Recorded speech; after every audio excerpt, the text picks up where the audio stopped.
Hi guys! So welcome back. So ready 5 p.m. Itatry na natin ipa-feed tong bloodworm pellet na hinabad ko sa probiotics at nilagyan ko ng astaxanthin.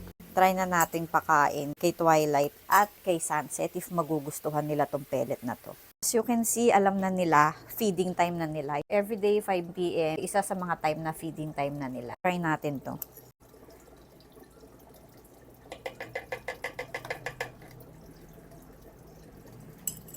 And by the way, ito palang bloodworm pellet na to is sinking pellet.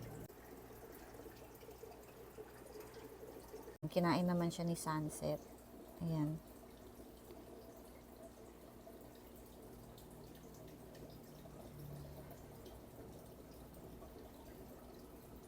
Si Twilight kumakain din yan. Hindi ako makakuha ng magandang video kasi may nakaharang na algae.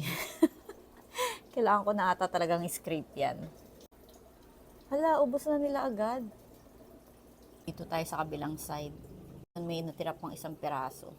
Ayan, so naghahanap pa sila. Pero small feeding lang tayo. Kasi nagpa-power feeding ako. Meron pa namang mga butil-butil dyan sa sahig. Ayan, nakatago dito. Kanain na ni Sunset. That's it. Bye!